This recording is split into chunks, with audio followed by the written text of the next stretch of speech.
एक गरीब किसान का बेटा जो सिनेमा हॉल में चौकीदारी करके महीने के सिर्फ 90 रुपए कमाता था, कौन यकीन करेगा कि एक दिन वो ऐसी कंपनी खड़ी कर देगा जिसकी टर्नओवर 5,000 करोड़ रुपए से भी ज्यादा की होगी। 10वीं पास चंदू भाई, जिनके पास एक समय किराए के लिए 50 रुपए तक नहीं थे, लेकिन थिएटर की सीट साफ करके, फिल्मों के पोस्टर लगाकर और कैंटीन में सैंडविच बेचकर ये गरीब लड़का आखिर इतना सफल कैसे हो गया कि गुजरात के सबसे बड़ी वेफर कंपनी बालाजी वेफर्स का मालिक बन बैठा। बात है 19वीं सदी की, जब गुजरात के जामनगर जिले के एक छोटे से गांव के अंदर पोपट रामजी भाई विरानी नाम के एक गरीब किसान रहते थे, जो कि खेती करके ही अपने परिवार का पेट पालते थे। इन्हें खेतों के ही सहारे जैसे तैसे गुजारा हो रहा था, लेकिन एक साल ऐसा आया कि उनके एरिया में बारिश ही नहीं हुई और सारी फसलें बर्बाद हो गईं। फिर इसके बाद भी कभी सूखा तो कभी बिन मौसम बरसात ने पोपट रामजी भाई और उनके परिवार का जीवन मुश्किल में डाल दिया था। ये सभी प्रॉब्लम से ही तंग आकर उन्होंने 20,000 रुपए में अपनी पुश्तैनी जमीन बेच दी। इन पैसों को अपने 3 बेटों चंदू भाई विरानी, मेघजी भाई विरानी और भीखू भाई विरानी को बांट दिया, ताकि वो इनसे कोई व्यापार शुरू कर सके।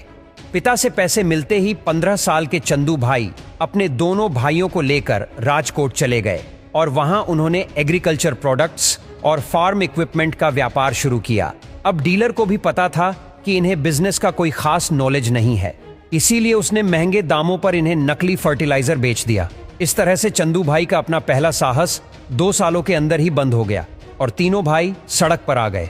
अब दोस्तों, यहां से गांव लौटने का तो कोई मतलब था नहीं, क्योंकि वहां कुछ बचा ही नहीं था। इसीलिए ये लोग राजकोट में रहकर ही काम ढूंढने लगे।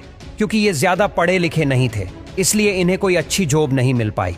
और इस टाइम फाइनेंशियल कंडीशन भी इतने ज्यादा बढ़ गए थे कि वो अपने घर का किराया, जो सिर्फ 50 रुपया था, वो भी भरपाई नहीं कर पा रहे थे।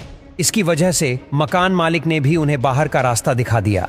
हालांकि कुछ समय बाद चंदू भाई को एस्ट्रॉन नाम के एक सिनेमा हॉल में चौकीदारी का काम मिला, जिसकी सैलरी थी महीने के 90 रुपए।